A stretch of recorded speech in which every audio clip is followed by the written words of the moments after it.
بسم اللہ الرحمن الرحیم۔ شروع کرتی ہوں اللہ تعالیٰ کے نام سے جو کہ نہایت مہربان اور بہت رحم کرنے والا ہے۔ السلام علیکم رحمۃ اللہ وبرکاتہ۔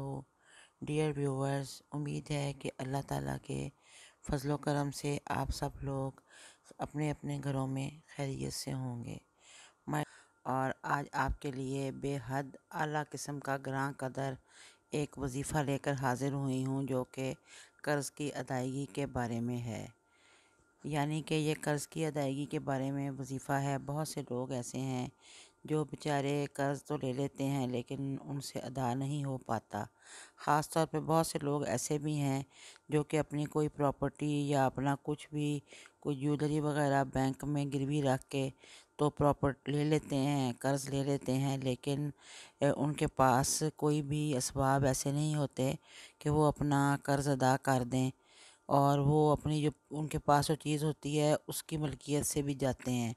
ان کو سمجھ نہیں آتی کہ اب کیا کریں اپنی چیز کو، جو قیمتی چیز پراپرٹی کی شکل میں ہو یا زیورات کی شکل میں ہو جو بینک میں رکھوائی ہوئی ہے، اس پہ قرضہ لیا ہے، وہ قرض کیسے ادا کریں۔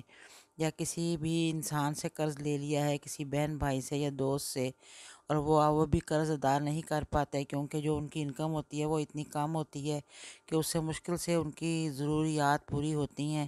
انہیں سمجھ نہیں آتی کہ وہ اپنے جو قرض کو کیسے ادا کر پائیں۔ تو آج میں آپ کو جو وظیفہ بتاؤں گی یہ حضور پاک صلی اللہ علیہ وسلم کی بتائی ہوئی ایک دعا ہے۔ ظاہر ہے کہ اس میں جتنا اثر ہے کسی اور چیز میں نہیں۔ جو حضور پاک صلی اللہ علیہ وسلم کے زبان مبارک سے بات نکلی ہے اس کے تو کیا ہی کہنے ہیں، اور بہت سے لوگوں نے اس آیت کو آزمایا بھی ہے، اس دعا کو آیت کہہ گئی میں، اس دعا کو آزمایا بھی ہے۔ اس کا بہت زیادہ اثر ہوتا ہے۔ تو اس سے قبل میں آپ سے یہ کہوں گی کہ پلیز آپ میرے چینل کو مانگ اللہ سے چینل کو سبسکرائب کر دیں، میری ویڈیو کو لائک کر دیں، اور بیل آئیکن کا بٹن بھی پریس کر دیں، اور پلیز آپ میری ویڈیوز کو اپنے فرینڈز میں اور فیملی میں شیئر بھی ضرور کیا کریں تاکہ میری آئندہ آنے والے وظائف کی نوٹیفیکیشنز بھی آپ کو ملتی رہیں۔ تو ڈیئر ویورز، یہ وظیفہ جو ہے یہ ایسے لوگوں کے لیے ہے جو کہ قرض کے بوجھ تلے دبے ہوئے ہوں، چاہے وہ کسی بینک کی طرف سے قرض لے کے نہ دے پائے ہوں، یا اپنے جیسے کسی انسان سے قرض لیا ہو، کسی بہن بھائی سے یا فرینڈ سے، تو وہ نہ ادائیگی کی سخت نہ رکھتے ہوں۔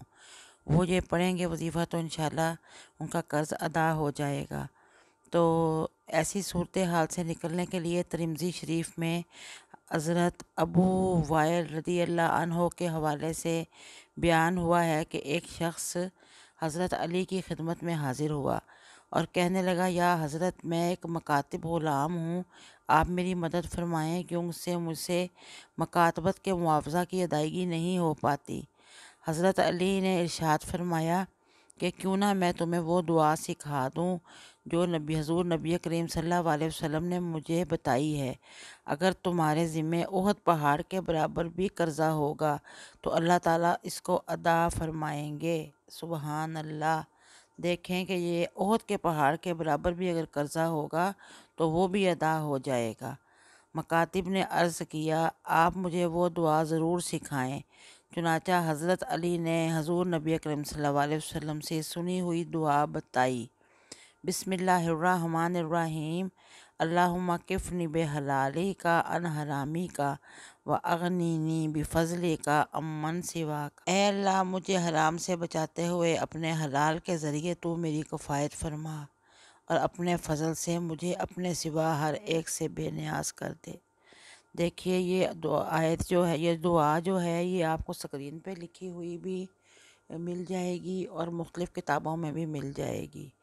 آپ اس کو ہر نماز کے بعد 11 بار پڑھ لیں، یا اس کو 21 بار، یا پھر عشاء کی نماز کے بعد یا فجر کے بعد اس کو اول و آخر درود پاک پڑھ کے 101 بار پڑھنا معمول بنا لیں۔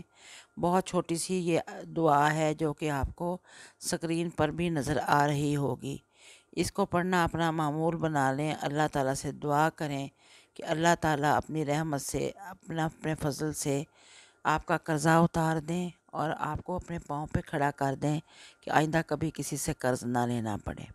آمین۔ انشاءاللہ دعا ضرور قبول ہوگی۔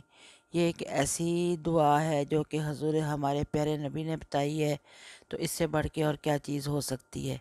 تو اب میں آپ سے اجازت چاہوں گی۔ اللہ حافظ، پھر ملاقات ہوگی انشاءاللہ۔